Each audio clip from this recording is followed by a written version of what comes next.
أعوذ بالله من الشيطان الرجيم. بسم الله الرحمن الرحيم. الحمد لله رب العالمين، والصلاة والسلام على سيدنا ونبينا وحبيب إلهنا أبي القاسم محمد، اللهم صل على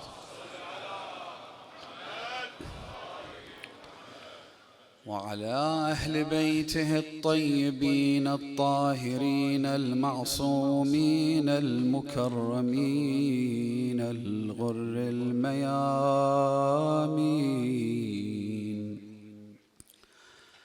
سيما بقية الله في الأرضين، سيدنا وإمام زماننا وصاحب نعمتنا وولي أمرنا مهدي هذه الأمة وطاووس أهل الجنة الحجة ابن الحسن العسكري، فداه أرواح العالمين. اللهم كن لوليك الحجة ابن الحسن صلواتك عليه وعلى آبائه في هذه الساعة وفي كل ساعة، وليا وحافظا وقائدا وناصرا ودليلا وعينا، حتى تسكنه أرضك طوعا وتمتعه فيها طويلا برحمتك يا أرحم الراحمين. For the hastening of the reappearance of the Master, the Savior, the Avenger, Al-Hujjat ibn al-Hasan al-Askari, recite aloud salawat ala Muhammad wa ali Muhammad.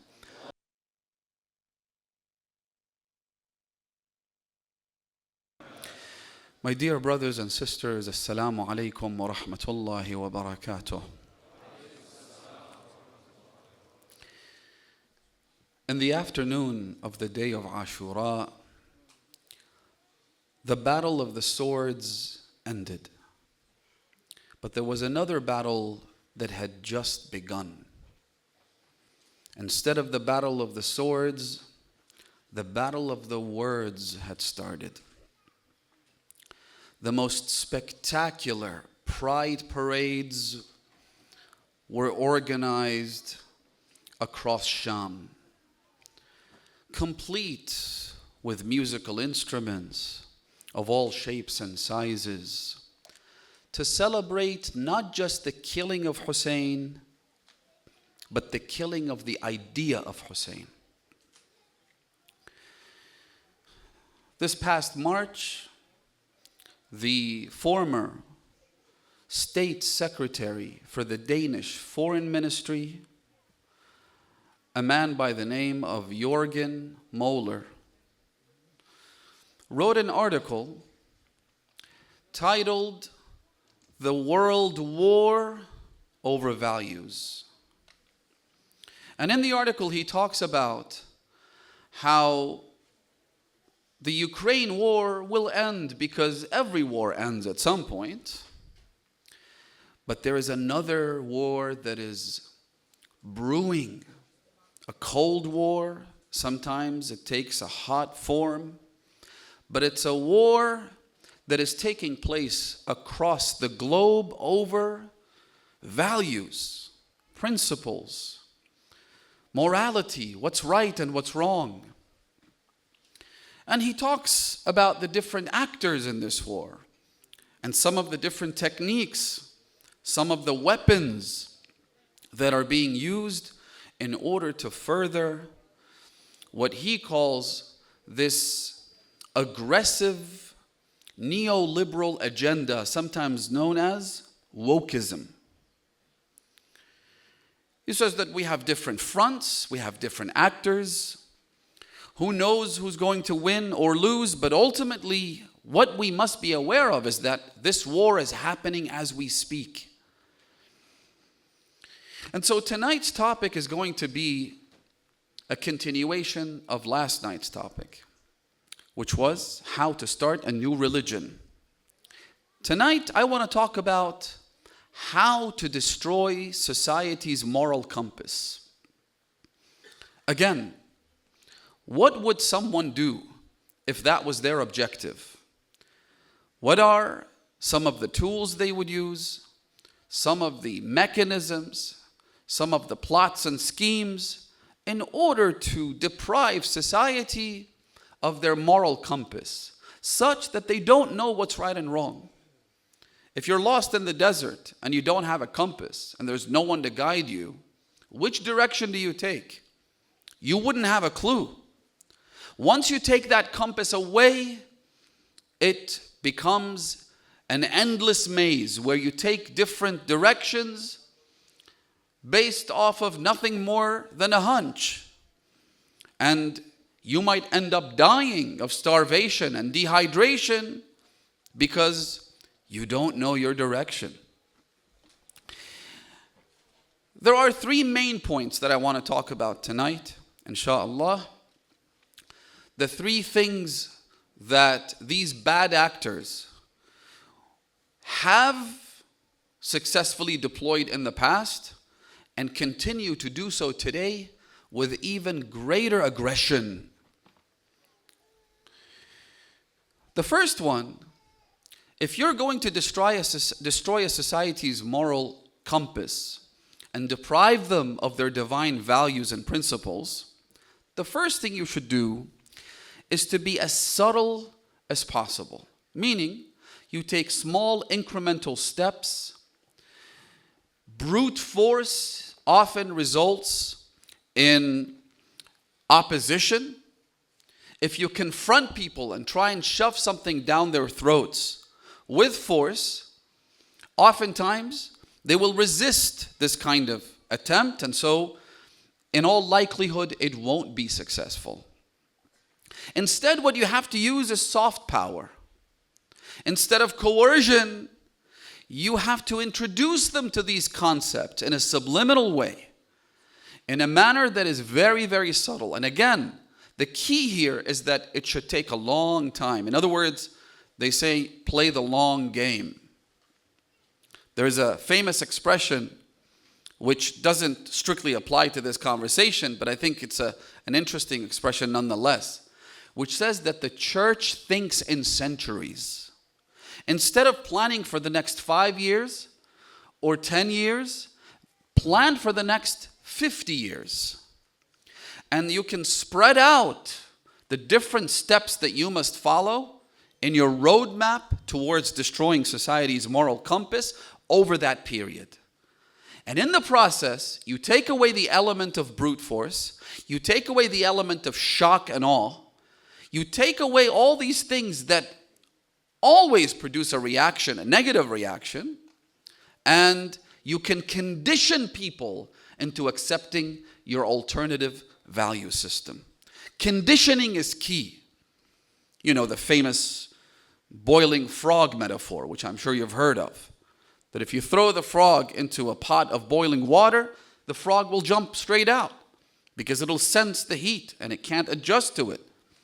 But instead, you should put the frog in the pot, gradually, incrementally, slowly increase the temperature so that by the time the frog realizes that the water is boiling, it's already been boiled. Be very subtle and incremental. This is step number one. Now, a very important point to mention here is that we are at a point now, and I'm sure some of you are thinking this already, we're at a point in this process where it's no longer subtle. It's not even being done quietly anymore, right? Why? Because in that same roadmap, by the way, there are manifestos written about this.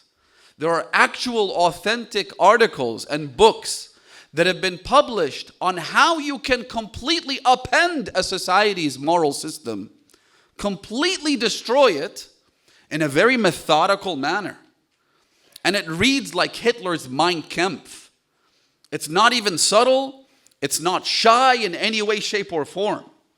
Which is why when you first read it, and I'll let you do the digging up, and you can Google some of these documents and read them for yourself. They're so shocking that at first when you read them, you're like, this can't possibly be true. No one could actually write something like this, which is so submersive, which is so destructive, which is so blunt in how a society's moral system should be completely destroyed and turned over its face. But the manifestos are there. And so when you read them, you realize that on this roadmap towards destroying society's moral compass, we're already towards the end. Because one of the things they talk about, and this is critical, is that you start with small incremental steps and you try to be quiet and subtle and so forth. But at some point you have to come out openly and as aggressively as you possibly can. It's not enough that you keep feeding people subliminal messages through movies and cartoons and books and whatnot. No. There has to come a point when you use the school system, which is already imposed on everyone, to preach this demonic message. There has to come a point when governments enact new laws compelling people against their will, which is the very bedrock of tyranny and despotism. That's the definition of dictatorships. But that's exactly what the roadmap dictates has to be done. So you have to come out, you have to be open, you have to be aggressive, and you have to coerce everyone into acquiescence and submission. Everyone has to follow this now. Not a single person has to be spared. So the truly terrifying thing about this is that we're not allowed at this point to be in our comfort zones and begin to create some countermeasures against this. Because we're not in the early stages of the implementation of these plans. We're all the way at the end. These were plans that were hatched over 30 years ago. So a generation before us, the plans were established. They've been implemented in a gradual and slow and incremental manner. Now we're towards the end. And so desperate times call for desperate measures. We really have to wake up and smell the coffee, as they say. We have to realize that, hey, this fire is no longer affecting 40 houses down the road from me, right? The fire has reached my own doorstep. What do? Well, we have to be deliberate. We have to be careful. We have to have a plan. We have to have our own roadmap. We might even lose a lot of our community members over the next 5-10 years because we've woken up too late. We've missed too many alarm bells.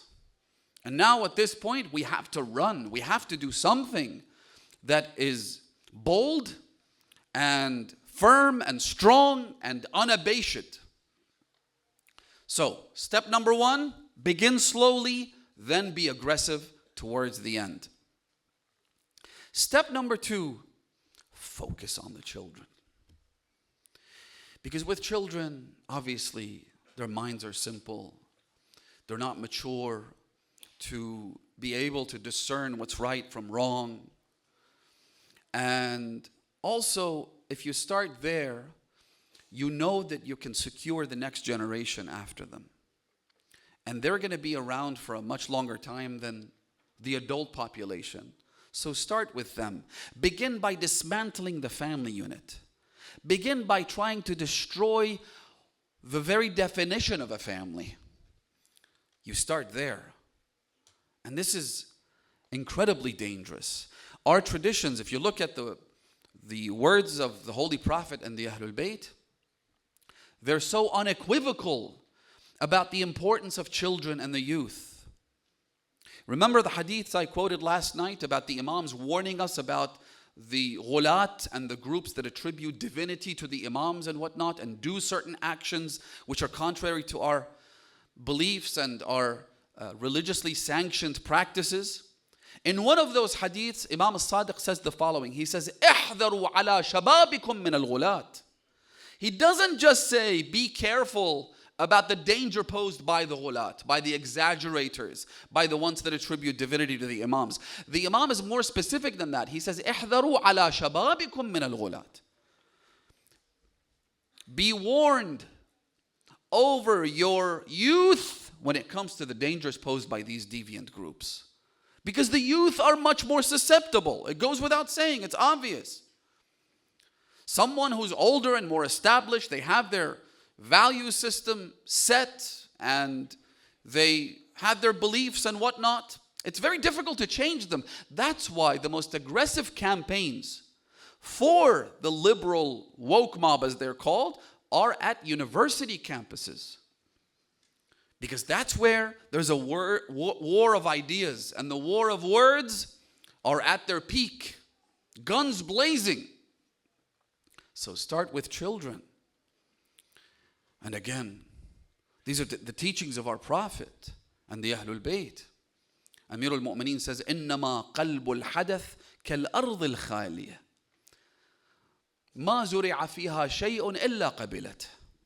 The heart of a youth is like an empty land that hasn't been cultivated, that hasn't been harvested. Whatever seeds you throw in it, it'll accept them.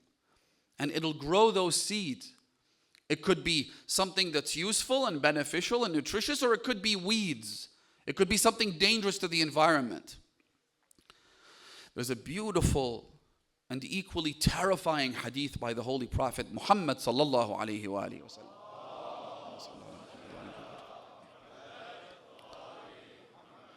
The hadith is quoted by Al-Muhaddith al-Nuri Ridwanullah ta'ala alayh in his Mustadrak al-Wasail, a monumental work.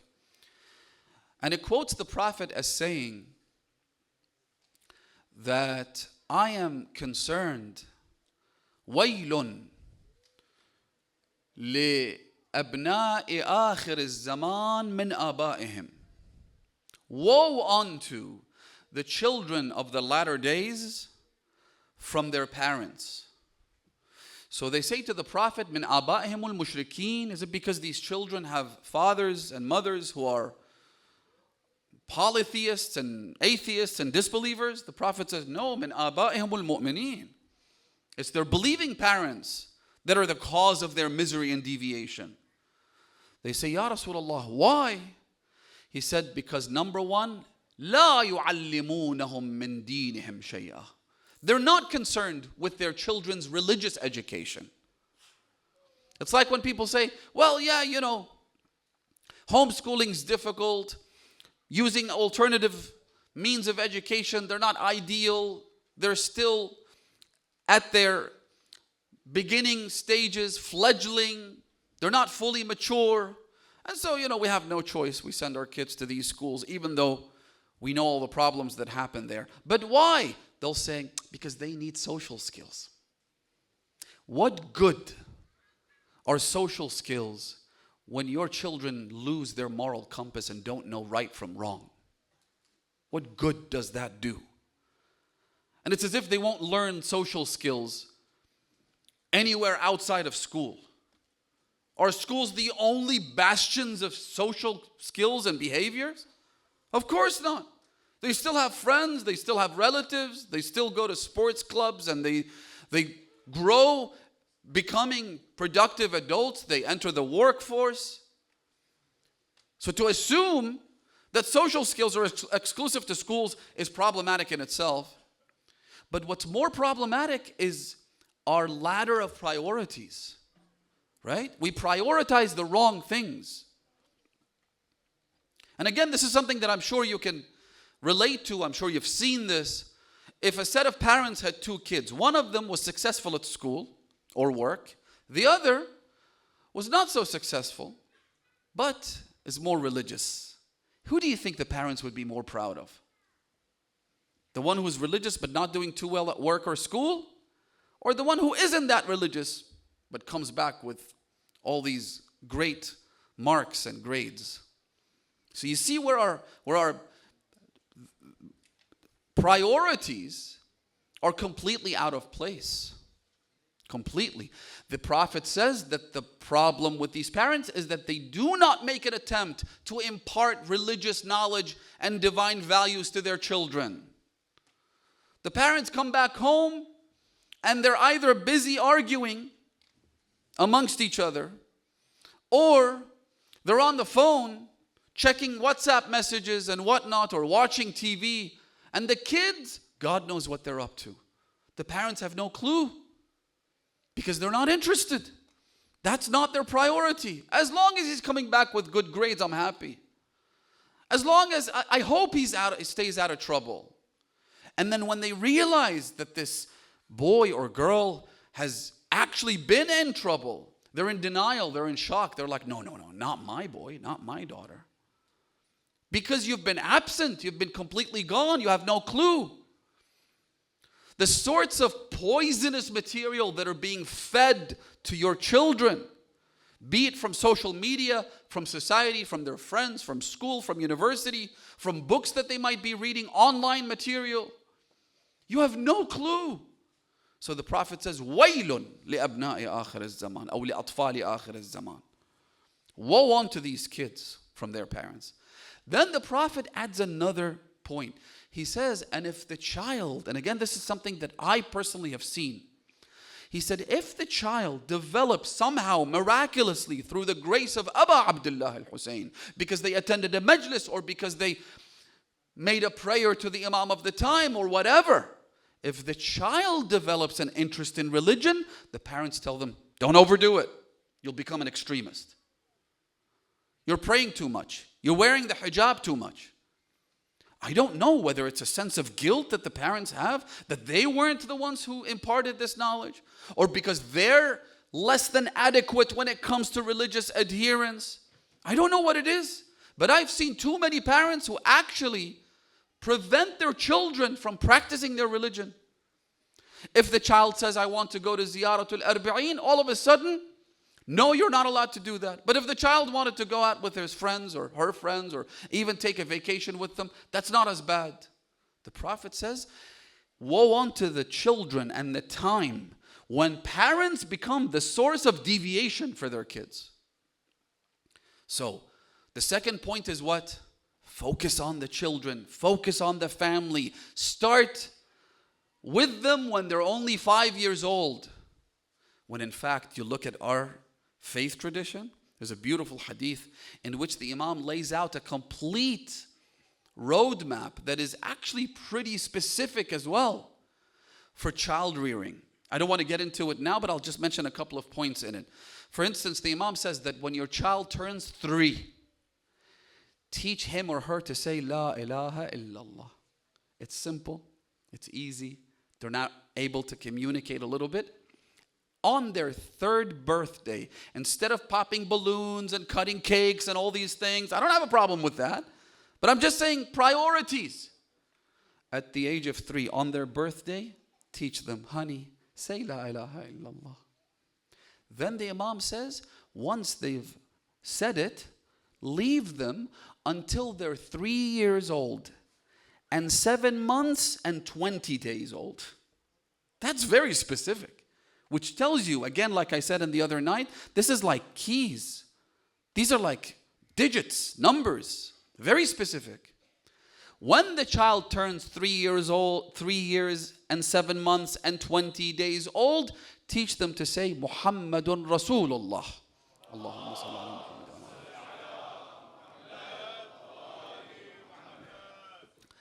Then leave them, the Imam says, until they turn 4. On their 4th birthday, teach them to say, Allahumma salli ala Muhammadin wa ali Muhammad.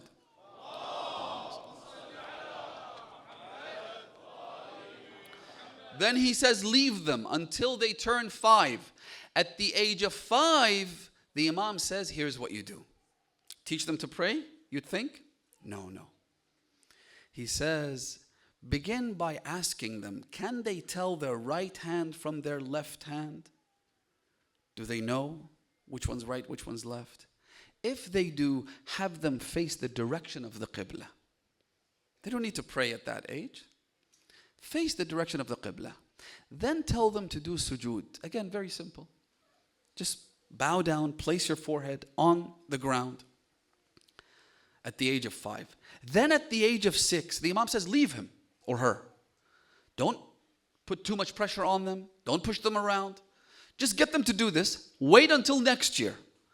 Then on their 6th birthday, the Imam says, get them to simply wash their face and their hands. Not even a complete wudu. Their face and their hands. Then get them to pray the full salah. Then by the age of 7, get them to do wudu, salah, and pray like everybody else. I mean, what this tells us, brothers and sisters, is that we have a very elaborate, very precise roadmap on how we should immunize our children against all of the poison, all of the filth, all of the immorality. We're simply not using them. We're not even aware of them, let alone employ them and implement them. What we need to do is to go back and find these things and try as best as we can to implement them as parents. So, moving along. Point number 2 was focus on the children, as should we. Point number 3, and this is important. Start by severing the connection between the community and their righteous, pious, knowledgeable scholars. A little introduction. Unlike secular disciplines, where you can check the credentials of a professional rather easily, is this person an engineer? Is this person an architect? Is this person a lawyer? Is this person a driver? Is this person a doctor? It's rather easy to verify the credentials of people working as professionals within secular disciplines.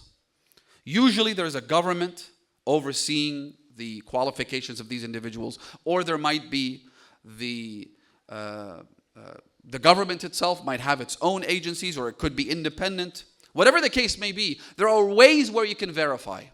The problem with religious vocations is that it's not as easy to distinguish between a righteous, pious scholar and a fraudulent imposter. As we said last night, it's rather easy to wear the garb.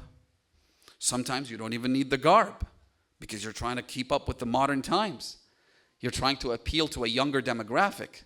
So throw the turban away, wear whatever everybody else is wearing, act like them, dress like them, but sit on the pulpit or assume some kind of position of authority where you can manipulate them. And again, as I said, the manipulation could be for things as simple as enriching himself, right? Making monetary gain out of it, profiting off of religion. And by the way, something I need to clarify is I didn't say that if you see a scholar who's wealthy, that scholar is a fraud. What I said was if you see someone using the tool of religion to profit for personal gain, this is a fraud. اتبعوا من لا يسألكم أجرا وهم مهتدون. There have been plenty of wealthy scholars throughout the ages. Wealth that's been derived from halal and legitimate sources. There's nothing wrong with that. But if you see someone using religion and religious platforms in order to enrich themselves, you need to start asking questions or simply walking away. Walk away. Oh, he's got interesting things to say. I don't care. I'm sorry. I have to be careful because this is dangerous. Seeking medical advice from a potential fraudster. Is that not dangerous? Even if you don't know for a fact that this person is a fraud. But would you seek medical advice, especially on sensitive, critical matters, on a terminal illness, right? His mother is dying and he asks some random guy who looks like a doctor, he's got the stethoscope and everything. And he says, what do I do? Should I give this, cancer medication to my mother or not. Nobody does that. When it comes to religion, you have to be even more discerning, even more careful. Oh, he's a great orator. I don't care. Does he check off all the boxes? Is he a scholar? Number one, truly learned, someone who put in the effort in traditional Islamic institutions under the tutelage and supervision of qualified scholars. I mean, this point in itself requires so much work. Is this person really knowledgeable? Not someone who's read a few books or has got a few university degrees. Number one. Number two, is this person pious? Because he could be knowledgeable but not pious.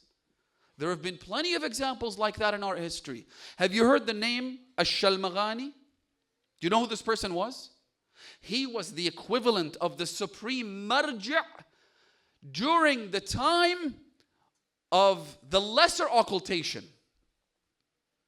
In other words, during the time of Imam al-Hasan al-Askari and the 12th Imam. He was the supreme marja'. Such that his book was available inside the homes of every Shia household.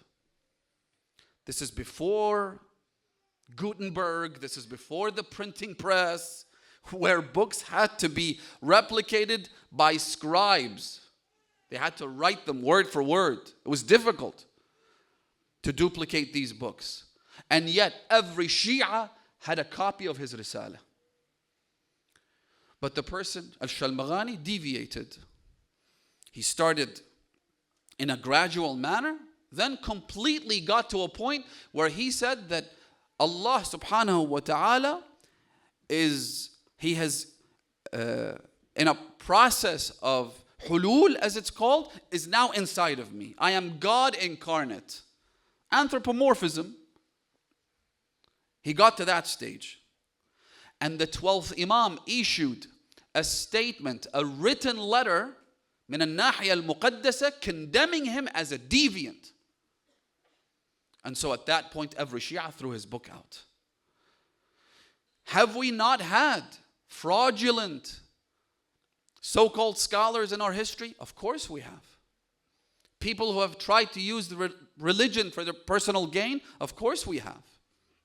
You just have to open your eyes. You have to have a checklist that you evaluate that individual against the checklist and come to a determination. Is this person knowledgeable? Ash-Shalmaghani was. But is he pious? The answer is no. He was always jealous of Al-Husayn ibn Ruh, the third emissary of Imam al-Zaman. And so he tried to create a position for himself. He tried to gain as much authority as possible, eventually coming up with these preposterous claims and saying that I'm God incarnate and whatnot. It was eventually killed by the Abbasid caliph of the day. But the point is, we've had this. Surah At-Tahrim, look at verse number 3 in Surah At-Tahrim. What's the story there? Allah subhanahu wa ta'ala says, وَإِذْ أَسَرَّ النَّبِيُّ إِلَىٰ بَعْضِ أَزْوَاجِهِ. The Holy Prophet told a secret to some of his wives, and the secret was leaked. The Prophet told her, this is a secret. Don't share it with anyone. She leaked it. In other words, at the highest of the religious institutions' hierarchy, we've had fraudsters. We have had the institution compromised. Then when the Prophet told her that I know you leaked the information, she said, how do you know? It's in the verse of the Quran. I mean, can you imagine? You telling Rasulullah, but how do you know this? Did you forget that he was a prophet? Did you forget, or did you never believe that he was a prophet to begin with? So the Holy Prophet told her, Allah subhanahu wa ta'ala gave me. He shared this with me. And I know. So the institution has been compromised in the past by people who were imposters and charlatans. You have to be very careful. Now, that being said, the enemy will try to divide us from our scholars who are righteous and pious and knowledgeable. Because once you do that, and you can use a plethora of tools, so many things have been used to relative success to make scholars less reliable in the eyes of the community. And ultimately, people will start to resent them. They'll say things like, well, these maraja', these scholars, they're not infallible at the end of the day, so why listen to them if they're not infallible? Well, nobody claimed that they were infallible. They are the closest resemblance we have to the righteous companions of the Imams of the Ahlul Bayt. No one can or should compare them to the Ahlul Bayt. They're not on par with the Imams of the Ahlul Bayt. Nowhere near them, in fact. But they're the best we got. They're experts who have put in the time, the effort, the energy, their entire lives in acquiring the sciences of religion in order to teach us and to guide us. So this is a fallacy that we are not going to accept. They're not infallible, of course they're not. But they are the best option we have right now until the return of the Imam. May Allah hasten his reappearance. That's one thing you hear. The other thing you hear is all these allegations about financial corruption and whatnot, which may or may not be true. But ultimately, when it comes to any allegation, it has to be, number one, substantiated. It has to be proven. You can't just say, oh, but I saw someone in some fancy car and so he must have taken this, he must have used funds from the public funds, from khums and whatnot, in order to enrich himself. How do you know? How do you know he didn't inherit some money? Why, does he have to be poor so you accept him and you validate him as a scholar? How do you know someone didn't just gift it to him? Many scholars have people who admire them and love them and respect them, and this is a good thing. Here, you don't have a house, here's a house. You don't have a car, here's a car. People who are very wealthy and willing to help and support the ulama. How do you know these things? Besides, let's say there are a few bad apples out there. I was just talking about bad apples. I was just saying that we have people who are not righteous. But this doesn't negate the fact that we have no other choice but to resort to our scholars. Meaning that if you have 1 or 2 or 10 individuals who might not be the most, the greatest examples, right? But how does that translate into we must distrust all of the ulama? Do you not have doctors and professionals and engineers and whatnot who are bad and corrupt? Of course you do. But that doesn't mean that you mistrust the entire medical system because one doctor was a fraudster. Because one doctor, every once in a while you hear this in the news.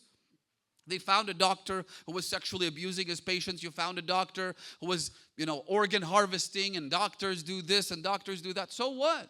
It doesn't mean that doctors as a community of experts should be thrown out the window because someone did something. But these are all demonic means that are being used to sow seeds of doubt among the community against the ulama. Be very careful. Once you divide the ulama from the community is lost. Again, as I said, you have to take the most senior ulama as your source of emulation. Not your speakers, not your reciters. Or much worse, performers and imposters, entertainers. The day speakers and reciters, even good ones, the day they're taken as our source of emulation. And the barometer for what is right and wrong is a day we have to sit down and cry because we're done. Instead, we emulate the senior ulama, the scholars who have been verified and checked out. You follow them. Why do you have to follow them? This is an important point which I'd like to share with you. There are those who say, perhaps a strain of akhbarism, or they call themselves akhbaris, or extreme liberals who say that we don't need the ulama. Why?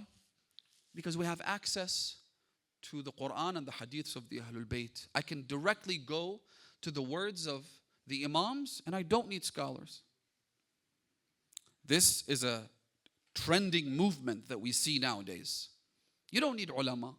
They start by casting seeds of doubt. They start by criticizing the ulama here and there. But ultimately, they say, look, if it's religion you want, that's okay. You have all these books. Just refer to them. Why are you not supposed to do that? Number one, what qualifications do I have that would merit my direct access to the teachings of the Ahlul Bayt in a manner that provides me with guidance instead of confusion? What do you think the scholars do for 40, 50 years discussing these verses and these ahadith and the traditions of the Ahlul Bayt in order to arrive at a fatwa? Take something simple, okay? Just an example. Salat, Allah subhanahu wa ta'ala says, وَأَقِمَ الصَّلَاةِ. Okay, great. We need to pray. But how do we pray? We have some guidelines. We have ahadith that talk about it. But I'll take something very specific. What are the things that if done, you can still remedy your salat after you finish it? Something that is detrimental to salat, meaning not detrimental, but damaging, something that's a mistake, let's say. A mistake that if you commit it during salah, you can still finish your salat and then remedy it, fix it. It's a whole list of things. There are things that once done, you must break your salah. Your salah is invalidated. You can't finish it and then fix it. What are these and what are those? Because the hadith says that if you break your salah intentionally, it is haram. You're not allowed to break your salah. Once you begin, you have to finish it. But there are times when you have to break it. What's this? What's that? If you don't have the literacy, if I don't have the literacy to understand this simple concept, how on earth are we going to refer to the original teachings of the Ahlul Bayt, meaning the ahadith, in order to arrive at our faith and belief system? How? When it comes to aqaid, when it comes to tafsir, when it comes to history, when it comes to ahkam and jurisprudence, how? Seriously? Oh no, I don't need the ulama. That's number one. Number two, the imams themselves established a system that's grounded in us referring back to the ulama. Here's a question I want you to think about to understand this concept. The discrepancies we have now, the differences of opinion between ulama and so forth, which are minimal, but they're enough to cause annoyance among some of us. Okay? These discrepancies, these contradictions, I'll give you that. Don't you think the imams could have written risalas themselves and saved us from all this trouble? Why didn't the imams write books? Think about that. Nahj al-Balagha, the imam never wrote it. It's a collection of the imam's letters, the imam's sermons, and his short maxims. The imam never wrote it. In fact, there is opinion that says that the imams never wrote any book. There are those who say the imams might have written some books. Mushaf Fatima, Mushaf Ali ibn Abi Talib, these books are not available to us. They're in the hands of the 12th imam. Why didn't the imams write books and bring an end to all of this discord and confusion? Why? One of the reasons is because a lot of the teachings of the imams were classified. They lived under tyrannical rule, and so if they put pen to paper and they wrote down their views, then it would be unclassified. It would be open source information. The rulers could always use those books to incriminate the imams and their Shia. So the imams had to be very careful what they share, who they share it with, instead of writing it down so that the book gets transmitted all the way to us. So the times dictated that books could not be written because a lot of the knowledge is classified. Number one.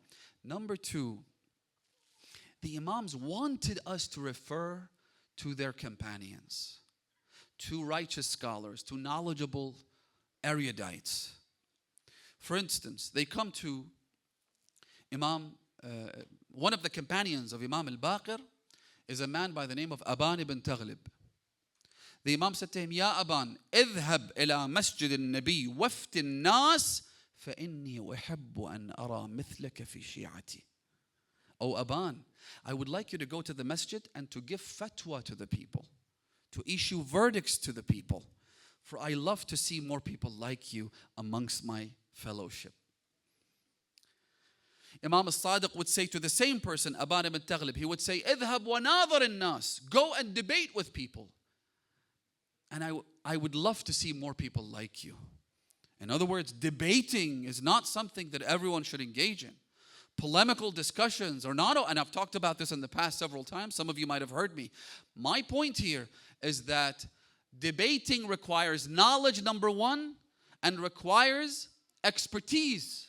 A lot of the debates that take place out in the open with people from different denominations and religions, they're performed by unqualified people, I'm sorry to say. You're not qualified. You don't have the knowledge, you don't have the expertise, which is why the imams themselves would tell some of their companions to engage in debates, and others, the imams would say, do not engage in debates. Others, the imams would tell them that when you debate others, do so only within the domain of jurisprudence. People like Hisham ibn al-Hakam, the imam would say, focus on aqa'id and imamah. It's a field of expertise. It's not something that should be done by just about any random person. So the imam would say to Aban, go and debate them. You're qualified for this task. They would come to, somebody came from Khurasan all the way to Imam al-Sadiq, and he brought with him a large consignment of gold, silver, and other valuable and precious objects as the khums of Khurasan. Now imagine back then where it's not checks or wire transfers, you have to physically carry all of this through valleys and mountain ranges and whatnot, all the danger, all the piracy. Brought it all the way from Khurasan to Medina. He came to Imam al-Sadiq. He said to him, Ya ibn Rasulullah, I have this khums. The Imam said to him, why? Why did you bring it to me? Take it back to Khurasan. Ibn Abi Ya'fur is my representative there. Give it to him. Why would the Imam do this? The Imam is teaching him and us that I have representatives. I have people who speak for me. I have people who have studied my knowledge. Go to them. The Imams knew that the occultation would take a long time, that there would be a point when the Imams were not accessible. And so they wanted us to refer to ulama, which is exactly why Imam al-Hasan al-Askari says in this famous hadith, he says, وَأَمَّا الْحَوَادِثُ الْوَاقِعَةِ فَارْجِعُوا فِيهَا إِلَى what? أَحَادِيثِنَا. When it comes to novel problems, when it comes to events that are challenging, go back and refer to our hadiths. No. The Imam says, إِلَى رُوَاتِ أَحَادِيثِنَا, to the transmitters of our ahadith. Why wouldn't the Imam just tell us, go back and read the hadith and you'll know exactly what to do? Because you can't. Yes, the door to the knowledge of Ahlul Bayt is open to every single one of us. Every single one of us. This is a chance, an opportunity for us to become scholars. But in order to do that, you need introductions, you need foundations, you need prerequisites. And without those prerequisites, you can't just refer to Al-Kafi. Al-Shaykh Al-Kulayni Ridwanullahi Ta'ala alayhi, who compiled Al-Kafi, he chose a very small select number of ahadith instead of the large body and large corpus of ahadith. On what basis? Do you know? Why did he leave out a hadith and put another hadith? It's not necessarily because it's not authentic. It has to do with a whole gamut of different reasons. Not everything that is known should be shared. Knowledge is classified. All these different things. And so the Imams referred us back to the scholars.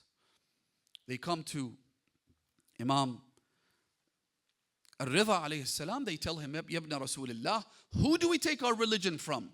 The Imam could have easily said, me, just ask me, right? No. The Imam said, go to Yunus ibn Abdul Rahman. He's trustworthy to me. They come to Imam al-Kadhim alayhi salam. They say to him, in Khurasan, who do we refer to? The Imam says, excuse me, I believe Imam al-Hasan al-Askari, he says, go to such and such. Go, and he mentioned one of his companions' names, I think Al-Fadl ibn Shadan. He said, go to him. إِنِّي لَأَغْبِطُ أَهْلَ خُرَاسَانَ لِمَكَانِ فَضْلِ ibn Shadan. He said, I am in a good way. Don't take this the wrong way. I'm jealous of the people of Khurasan because they have the likes of Al-Fadl ibn Shadan. When he died, the Imam said, he burnt my heart. His death burnt my heart. May Allah help us reach a position where our existence or non-existence, life or death, actually matters to the Imam of our time. The Imams would point us in that direction because we need the guidance of scholars. The scholars will take the teachings of the Ahlul Bayt and process them. You can't just take the unprocessed material as some people are doing nowadays. Oh, let's translate the entire hadith corpus of the Shia faith into English. Why? Why? If you're not willing to put in the effort to learn Arabic, why should you go and read the ahadith in their raw form, unprocessed form in English? Doesn't that tell you there's a problem there? And then these, as I said, neo-akhbaris, neo-salafis, whatever you want to call them, they come and tell you, oh, no, you don't need a alim. All you need is this hadith. I found a hadith. That they quote a hadith. Anyway, I do apologize. May Allah bless you. I felt like these discussions must be presented, and there are problems that we're dealing with now. The hadith says that when the 12th Imam reappears, the people who will confront him and stand in his way, they're worse than those who stood in the way of Rasulullah, like Abu Jahl and others. Why?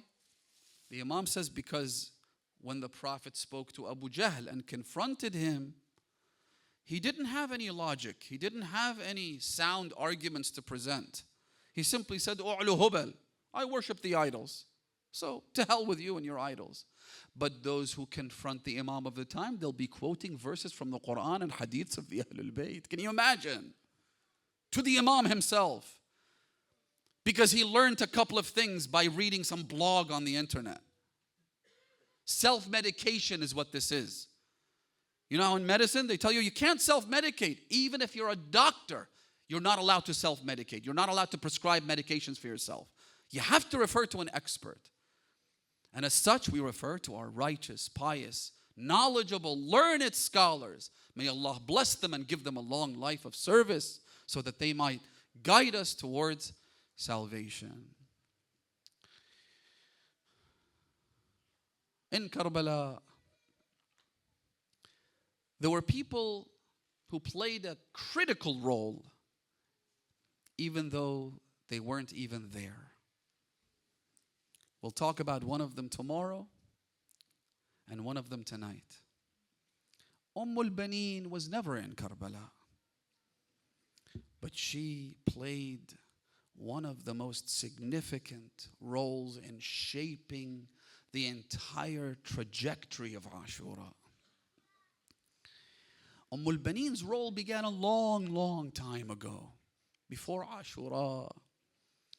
When Amir al-Mu'mineen came to Aqil, his brother, he said to him, Khirli, you're a man who's well versed with family trees and tribes and good families and whatnot. I want you to find me a wife, أنجبتها الفحولة من العرب, who comes from a family of brave people, a good, moral family, religious, devout, committed.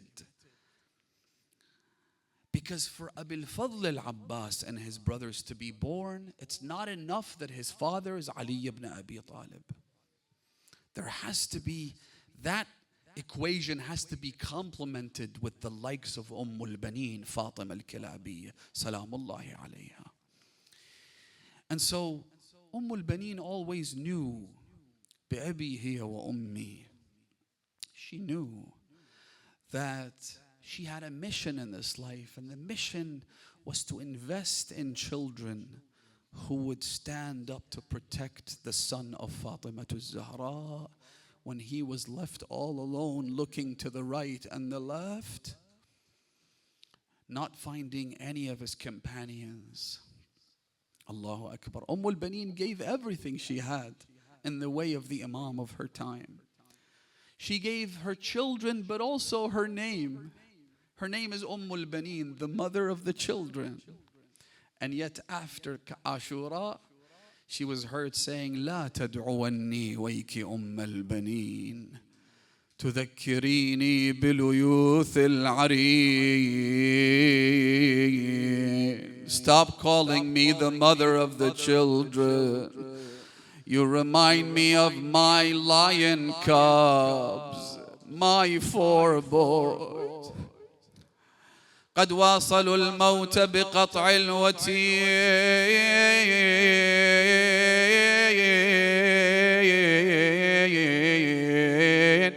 كانت بنونا لي أدعى بهم. Yes, I had children and I was called by their name, البنين. كانت بنونا لي أدعى بهم واليوم أصبحت ولا من بنين. But I just have one question, she says. يا ليت شعري كما أخبروا. Is it true what they tell me بأن عباسا قطيع اليمين? Did they really cut off the arm of my boy Abbas? Maybe al-Baneen is asking this to be even more proud of Abbas and what he did, that he even gave his two hands for his master. On the day of Ashura, when Abu al-Fadl al-Abbas came, all the companions had been killed. He gathered his brothers. He brought them and he said, these are my words, not his. He said, listen, we're different from everyone. Our mother is al-Baneen. Our mother has invested a lot in us. She has high hopes and aspirations from us. And so today I want you to go and fight, and I want to see you getting killed before my two eyes. Anyone who's been in the military knows that there is nothing more difficult for a commander to see his soldiers getting killed while he's still alive. Abu al-Fadl al-Abbas wants to give this in the way of Allah. He wants to feel the pain of losing his brothers before his eyes. The hadith says that they went towards Abu Abdullah al-Hussein, but instead of facing the Imam, they gave their backs to the Imam, facing the enemy. فَوَقَوْهُ بِوُجُوهِهِمْ وَنُحُورِهِمْ. Abbas had told them, let's make sure that as long as we're alive, there isn't an arrow or a rock that heads in the direction of your brother and your master Hussein, that no harm reaches Abu Abdullah. So they shielded the Imam from the arrows and the rocks with their faces and their necks until they fell to the ground. This is what al-Baneen did on the day of Ashura. Wallahi, brothers and sisters, you want ma'rifah, you want guidance, you want foresight in this life, appeal to al-Baneen. Look at the ma'rifah that she had. When Bishr ibn Hadlam came back to Karbala at the orders of Imam al-Sajjad, go and tell them what has happened. Tell them that the caravan returned without Abu Abdullah. He entered Medina. Ya ahla Yathrib la muqama lakum biha. قتل الحسين فأدمعي مدراره. al-Baneen rushed out of her home hearing the ruckus. She came to him, Ya Hada, I don't know what your name is. What are you talking about? He said, who is this woman? They said, she is al-Baneen. How does he break the news to her? He told her, may Allah console you over your children, Ya al-Baneen. She said, I never asked you about my children. Tell me about my Hussein. He said to her, Ajarakillah biwaladik al-Abbas. Let me tell her something so she doesn't ask me about anyone else. When she heard the name of Abbas, she said, لَقَدْ قَطَّعْتَ نِيَاطْ قَلْبِي. أنا وأولادي ومن تحت الخضرة فداء لأبي عبد الله. May my children and everyone under the sky be ransomed for Hussein. Tell me about him. Hussein! Hussein!